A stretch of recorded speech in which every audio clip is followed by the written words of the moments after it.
किसी भी रासायनिक समीकरण को किसी भी रासायनिक अभिक्रिया को रासायनिक समीकरण द्वारा निरूपित किया जाता है, या तो उसको रासायनिक समीकरण या शब्द समीकरण के द्वारा लिखा जाता है। हम देखते हैं कि रासायनिक समीकरण में कोई भी दो पदार्थ मिलकर एक नया पदार्थ बनाया इन्होंने, तो रासायनिक समीकरण वे हैं जिसमें अभिकारक और उत्पादों को उनके प्रतीकों के द्वारा लिखा जाता है। इसमें है ये अभिकारक, उसको प्रतीक सूत्र के द्वारा निरूपित किया जाता है। ऐसे ही उत्पाद को भी प्रतीक सूत्र के द्वारा निरूपित किया जाता है। यहाँ पर हाइड्रोजन क्लोरीन मिलकर हाइड्रोजन क्लोराइड बनाया, मैग्नीशियम और ऑक्साइड मिलकर मैग्नीशियम ऑक्साइड बनाया। एक और उदाहरण से समझ लेते हैं। यहाँ पर है सोडियम और क्लोरीन गैस, इसने मिलकर बनाया सोडियम क्लोराइड। इसको हम रासायनिक रूप से प्रतीक सूत्र के रूप में लिखते हैं। दूसरा होता है शब्द समीकरण। जब किसी रासायनिक अभिक्रिया को शब्दों के रूप में लिखा जाता है तो उसे कहते हैं शब्द समीकरण।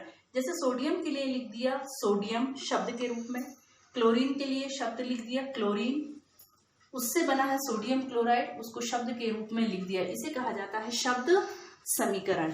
यहाँ पर और उदाहरण दिए हैं, जैसे हाइड्रोजन है क्लोरीन है, मिलकर हाइड्रोजन क्लोराइड बनाया, मैग्नीशियम है और ऑक्सीजन है, इनने मिलकर मैग्नीशियम ऑक्साइड बनाया। ये हो गए शब्द समीकरण।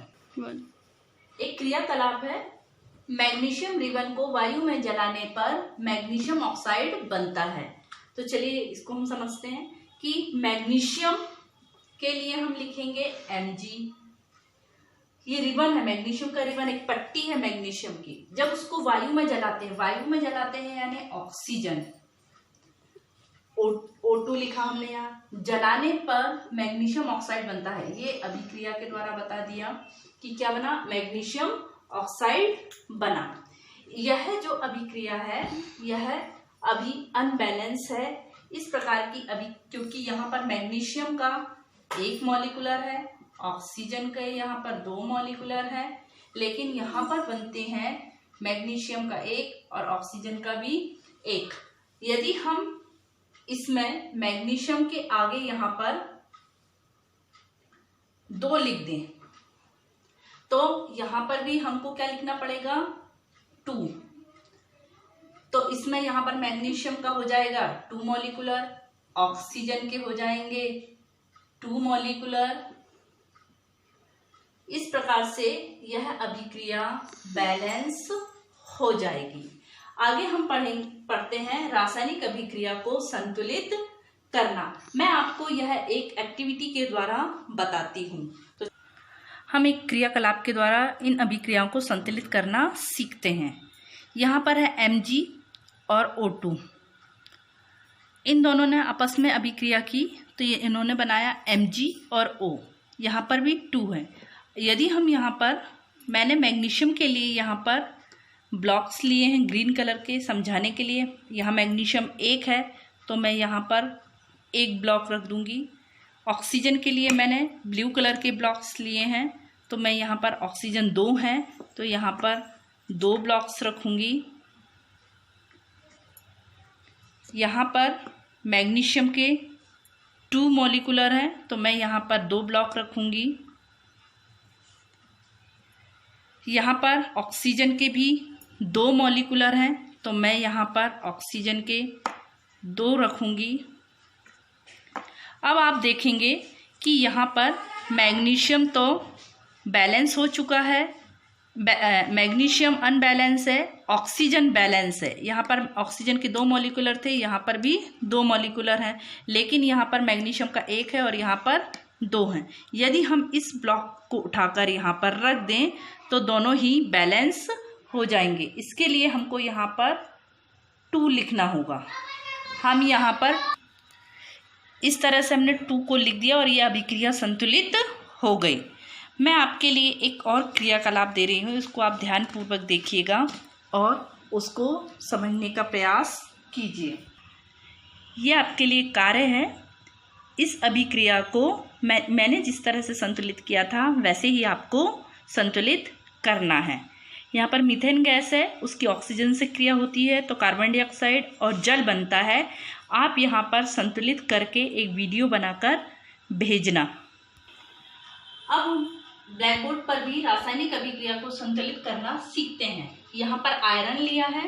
आयरन की जब जल से अभिक्रिया होती है तो फेरस फेरिक ऑक्साइड बनता है। ये फेरस फेरिक ऑक्साइड है और जल हाइड्रोजन गैस बाहर निकलती है। अब हम यहाँ पर देखते हैं कि इस तालिका के द्वारा इनको भी हम संतुलित कर सकते हैं। मैंने एक तालिका बनाई है। यहाँ पर मैंने तत्व लिखा है, अभिकारक है और उत्पाद। तत्व में पहले आयरन, हाइड्रोजन और ऑक्सीजन लिखे हैं। यहाँ पर हम देखते हैं कि आयरन के कितने मॉलिक्यूलर हैं, ये अभिकारक हैं, ये अभिकारक हैं। इसमें कितने मॉलिक्यूलर हैं, आयरन के 1, हाइड्रोजन के कितने हैं 2, ऑक्सीजन के कितने हैं 1। अब उत्पाद में हम देखते हैं कि आयरन के कितने हैं 3 मॉलिक्यूलर हैं, हाइड्रोजन के 2 मॉलिक्यूलर हैं और ऑक्सीजन के 4 मॉलिक्यूलर हैं। ये अभी अनबैलेंस है। इस प्रकार की अभिक्रिया को कंकाली अभिक्रिया कहा जाता है। अब इसको हम संतुलित करते हैं, असंतुलित अभिक्रिया है। इसको संतुलित करने के लिए सबसे पहले हम आयरन को संतुलित करते।